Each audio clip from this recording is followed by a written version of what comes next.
The Cleveland Cavaliers, they have given him everything he wanted. They have the highest payroll in NBA history.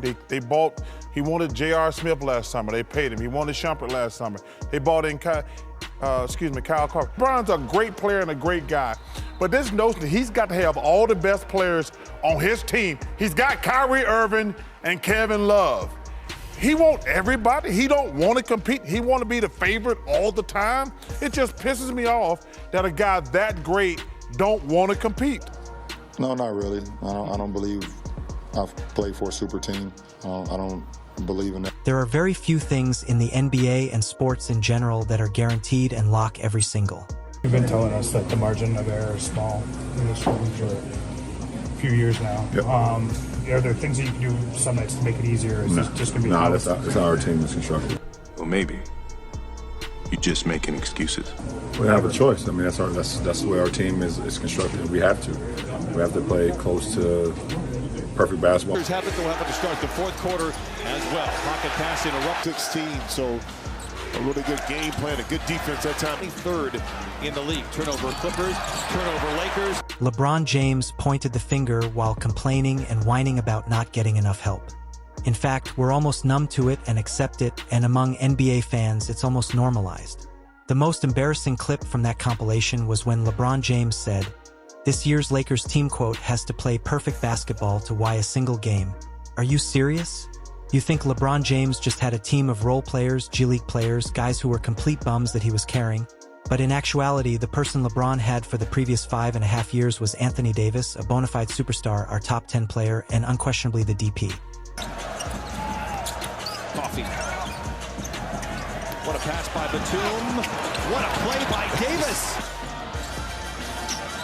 One-toe spin to the baseline, underneath the rim.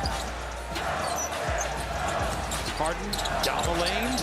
Pass was blocked by Davis. The reason this Lakers team's offense needs to be almost flawless is because LeBron James on defense doesn't care and doesn't bother to put forth any effort on that end of the court.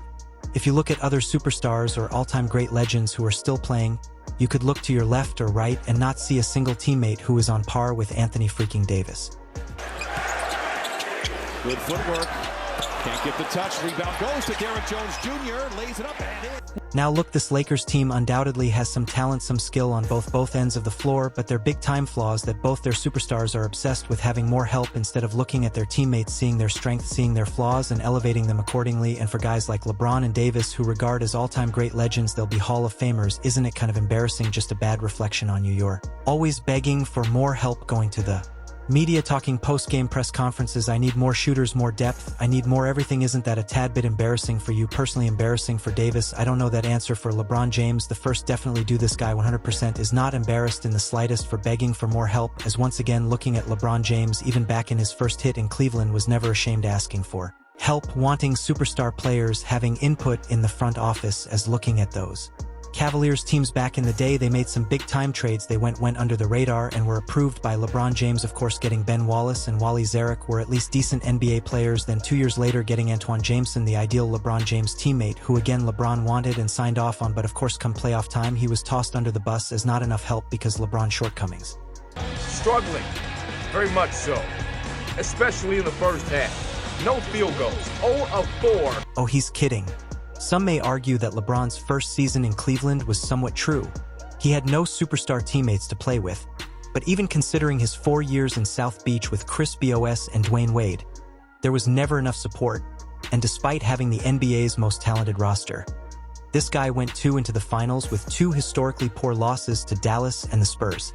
Haslam again, excellent ball denial. Terry, a long three, bang! Line is it sparked the team.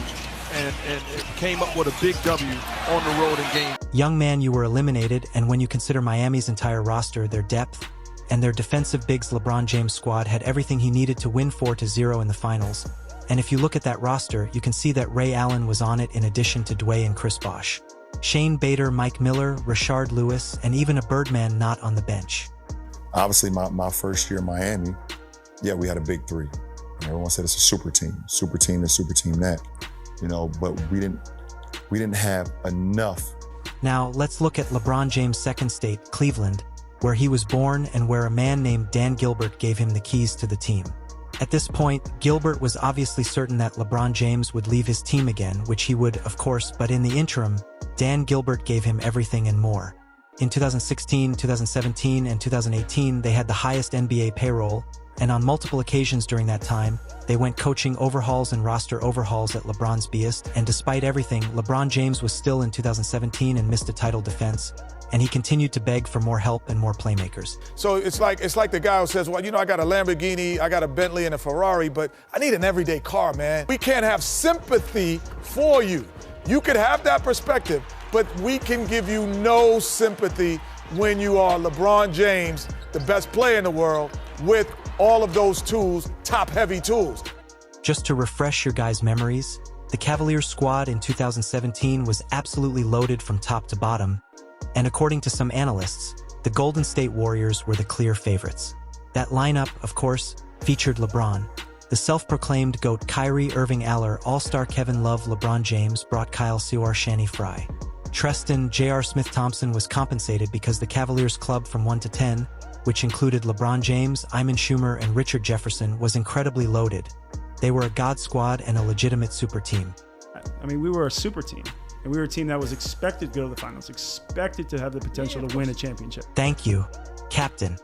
It's clear that before LeBron James embarrassed the purple and gold, this guy in Cleveland and Miami was constantly pleading for more help.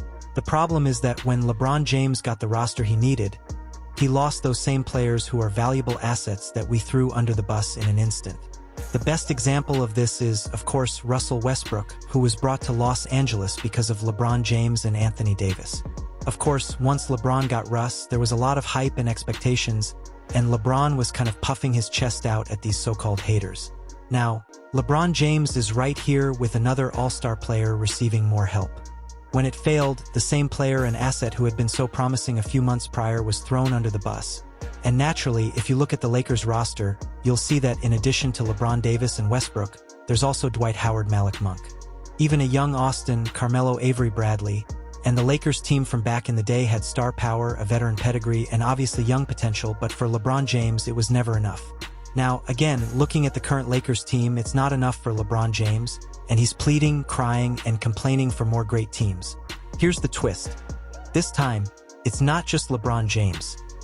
Anthony Davis is now appearing on ESPN, giving interviews, stating that they're one piece away from winning a championship.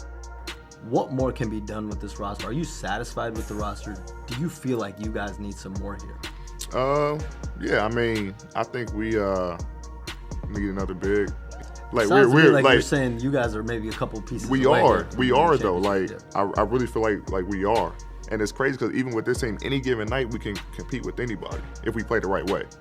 Like we can go out and play extremely well and beat, you know, the Boston Celtics, but then the next night come out, no disrespect, lose to the Brooklyn Nets. So stopping Davis right there, my initial kind of vibes, the angle I have on this is that Davis himself wasn't the messenger. What this smells like, what this looks like is LeBron James behind the scenes pushing ad out there to further his own narrative, and Davis, who I think is a top 10 player, the best of Lakers at this point, is the Iger to LeBron's Dr. Frankenstein, which for Davis is pretty embarrassing, pathetic, and here's the frustrating thing. I always hear the Lakers, you know, they're one move away, 2 moves away from a championship team, and look for a mid-tier NBA team that's not unique. You can look at both the East and West and have a couple of those teams through the 4-5 seed made a move here, move there, got some more shooting, more defense, you know, they'd be a 3 seed to 2 seed and competing to make the NBA finals. So saying 1 or 2 movies away from winning a championship, making the finals, look, you might believe that, but for the entire NBA, that's the boat most teams are in at this very moment. So that right there is the end of the video. As always, thank you guys for watching. Hope you enjoyed it. Next time.